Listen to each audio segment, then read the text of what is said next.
터널의 가이드 리뷰에서 말했던 이것이 무엇인지 알려달라는 분들이 많으시네요. 궁금해서 잠도 못 주무시는 분까지 계실 정도로 원성이 자자하셔서 늦게나마 준비했습니다. 우선 터널의 가이드 리뷰에서 문제의 그 장면을 잠깐 보도록 하겠습니다. 적재적소에서 이것은 영화의 무대를 넓히는 동시에 에피소드를 한층 풍성하게 만듭니다. 더욱이 김성훈 감독은 이것을 통해서 자신이 전하고자 했던 주제와 메시지를 뚜렷하게 부각시킵니다. 조금만 유심히 생각해보시면 저 내용 안에 이미 힌트가 다 있습니다. 아직 눈치를 못 채셨다면 마지막도 다시 한번 들어보시길 바랍니다. 김성훈 감독이 터널을 통해서 전하고자 하는 바는 리들리 스콧 감독의 마션과도 같습니다. 결국 우리에게 필요한 건 인간애라는 것입니다. 이게 가장 잘 담긴 것이 바로 스포일러라서 말씀드릴 수 없다고 했던 이것입니다. 이제 알아차리셨나요? 지금부터는 스포일러가 있으니 주의하세요. 터널은 주인공이 관에 갇혔던 베리드처럼 극단적으로 무대를 제한하진 않았습니다. 감독이 하려던 이야기를 위해서라도 터널 밖을 반드시 함께 보여줘야만 했습니다.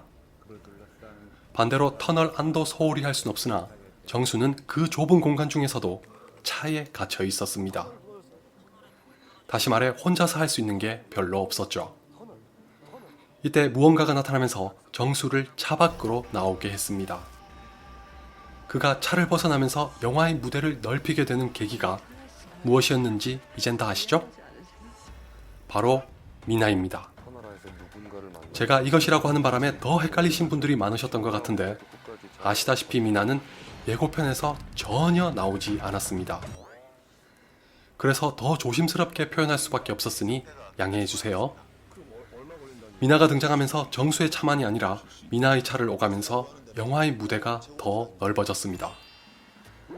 캐릭터가 한 명 추가됐으니 자연스레 할 수 있는 이야기와 에피소드도 풍성해졌죠.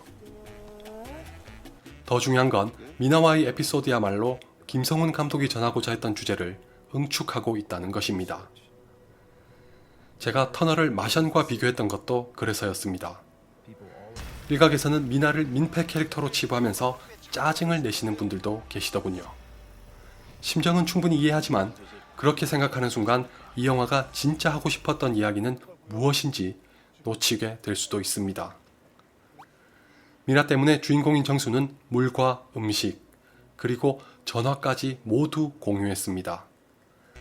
그것도 자신조차 어떻게 될지 장담할 수 없는 절체절명의 상황에서 생명줄과도 같은 세 가지를 모두 미나와 나눴습니다.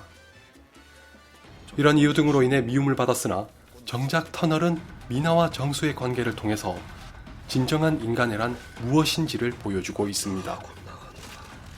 만약 실제로 이런 일이 벌어진다면 당장 내가 죽을 판국에 정수처럼 행동할 수 있는 사람은 흔하지 않을 수도 있습니다. 실제로 정수도 몇 번 머뭇거렸지만 결국은 미나를 도와줬죠.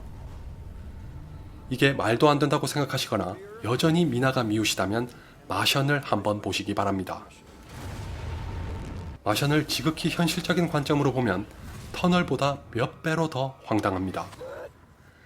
마션에서는 터널도 아니고 저기 어디 다른 나라도 아닌 무려 화성에 단 한 명의 사람이 남겨집니다.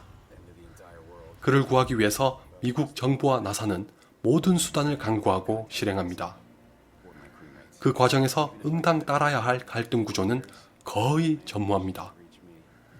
화성에 가기 위해 천문학적인 금액이 들어가지만 일사천리로 진행되는 데다가 현실에서는 한창 미국과 힘을 겨루고 있는 중국도 선뜻 나서서 도와줍니다.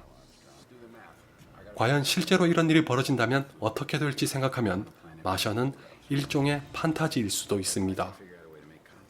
하지만 리들리 스콧 감독은 자신의 영화를 통해서 인류는 하나라는 정신과 더불어 그 인류 중 누군가가 또는 어딘가가 위기와 난관에 봉착했을 때 자연스레 작동해야 할 숭고한 인간애를 찬양합니다.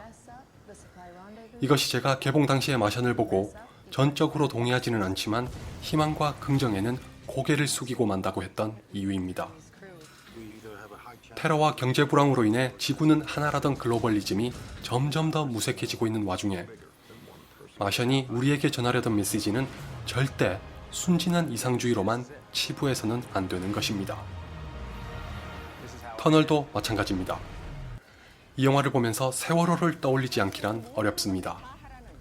공식적으로는 관계가 없다고 왜 수차례 강조할 수밖에 없었는지 짐작하고도 남습니다. 세월호 얘기만 나오면 정치적으로 양분된 채 서로가 뒤엉켜 싸우는 데만 몰두하니까요.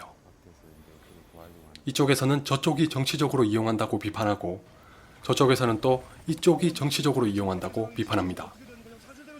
정치인들만이 아니라 우리 모두가 거기에 휘말려 둘로 나뉘어서 상대방을 향해 화살을 날립니다. 이런 마당에 영화가 세월호와 엮여봤자 도움은커녕 피해만 입을 게 뻔하죠. 대립과 갈등을 통해서 더 나은 길을 찾아가는 과정은 불가피하다는 걸 잘 알지만 그 와중에 우리가 잊고 있는 건 없는지, 진짜 중요한 건 무엇인지를 항상 유념하는 것도 필요합니다. 세월호 사고에서도 우리에게 최우선적으로 필요했던 건 화합과 협력이었습니다.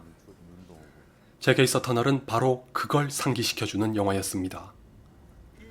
후반부에는 정수가 살아있을지도 모를 최소한의 확률은 내버려두고 다른 터널의 공사를 재개하기 위해 토론이 벌어집니다. 이때 오달수가 연기한 구조대장은 이렇게 말합니다. 저기 사람이 있습니다. 터널이 정부와 언론을 비판하는 것보다 더 중요하게 전달하고 싶었던 게 무엇인지를 담고 있는 최고의 명대사였습니다. 점점 더 살기 팍팍해지는 세상이지만 우리 모두가 이것을 잊지 않았으면 하고 간절하게 바랍니다. 나 살아있는데.